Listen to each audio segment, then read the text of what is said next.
Hey everyone, and welcome to Let's Do Shots. Today we'll be talking about how China fell in love with KFC, an American fast food company. Not only is KFC China's biggest restaurant chain with 5,000 plus outlets, China is also the country where KFC has most locations, ahead of USA, and about 10 times more than India. So, let's do shots.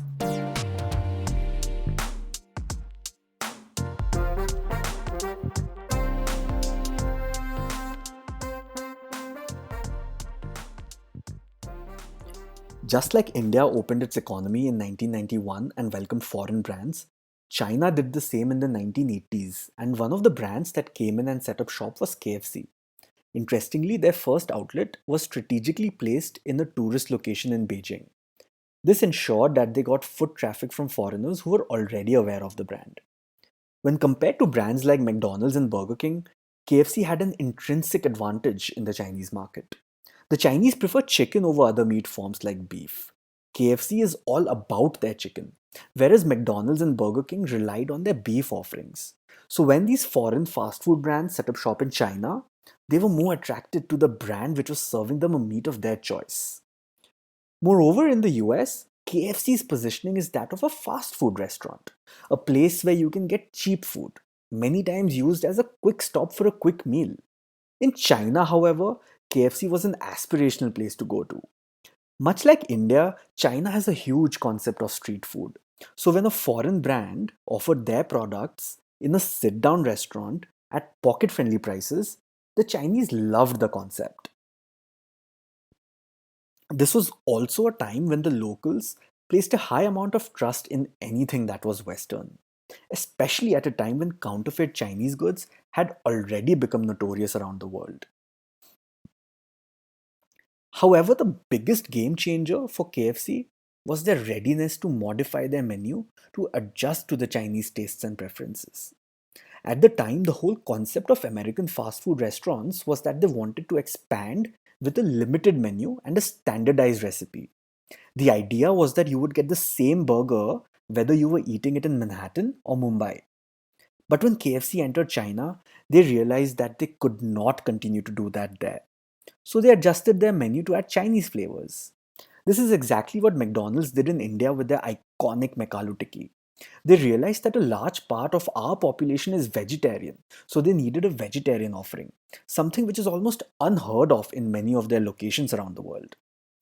Back to China. So KFC added a side of corn instead of French fries for the Chinese population. They added rice to their menu, a staple in China. They innovated with menu items like sushi ritos.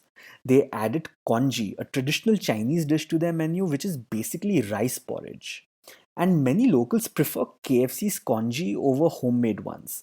That's like if your neighborhood McDonald's started selling aloo matar and you prefer their recipe over the one made at your home. It's crazy.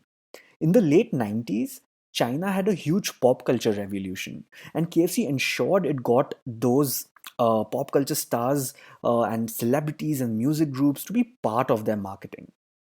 Eventually, when KFC saw that Chinese preferences are moving towards more healthy choices, they launched K Pro, a luxurious, healthy version of KFC.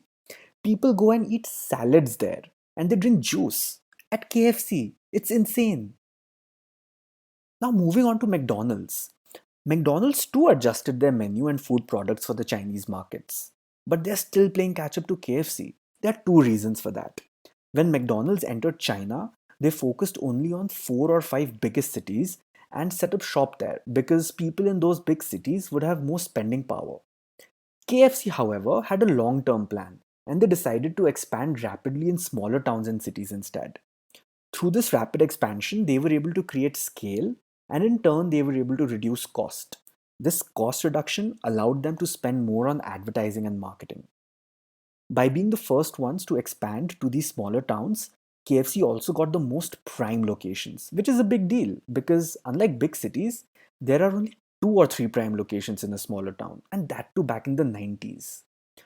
KFC was also able to ride on the wave of excitement that each town had every time they opened a new outlet because KFC was going to be the first experience of dining in a Western fast food joint for them.